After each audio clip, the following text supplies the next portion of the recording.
साहेबांनी काढला एकदा मोर्चा, तालुकाच बंद केला साहेबांनी. गाडी दिसली की फोडा, गाडी दिसली की फोडा, चालू गाडी नाही दिसली पाहिजे. साहेबाचा वट. त्यात हे माझा मोठा भाऊ डोक्याने लई तापट, एसटीच जाळली त्याने. एसटी पोलिसांनी नेलं. बर बर. आता ती जेलमध्ये पडलेलं आहे. मग ते कोर्ट कचऱ्या सगळ्या लागल्या महाग. बराच पैसा खर्च झाला. काय खर्च? अहो तुम्हाला सांगतो, खर्च लय होत होता.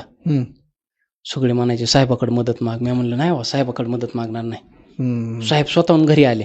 घरी आले का? हा. म्हणले रम्या ऐकाल्या, मी तुला वकील लावून देतो. पैसे पण साहेबांनीच दिले का?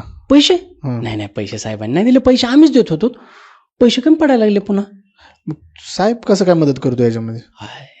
साहेबांनी जी मदत केली ती जगात कोणी करू शकणार नाही. साहेब आमच्या घरी आले. बर. म्हणले तुला वकिलाला द्यायला पैसे कमी पडतात, आपण तुझी जमीन विकू.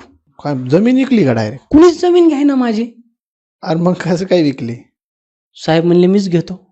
म्हणजे त्याच दुसऱ्याच महिन्यात त्याच जमिनीवरनं रोडचं काम गेलं होतं. बरोबर. तीच जमीन तुमचीच होती का? हो, माझीच जमीन होती, ती साहेबांनी घेतली होती. वार साहेब.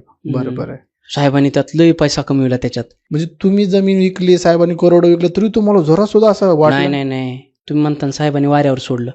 नाही, वाऱ्यावर कुठे सोडलं? साहेबांनी, मला आधी जमीन होती, मी त्याच्यात काम करीत होतो. बर. आता साहेबांनी ती जमीन घेतल्यावर मला वाऱ्यावर सोडलं नाही. साहेब म्हणले तू आता ह्या जमिनीत काम कर. बर. छान आहे. म्हणजे मी आता जमिनीत आता काम करतोय.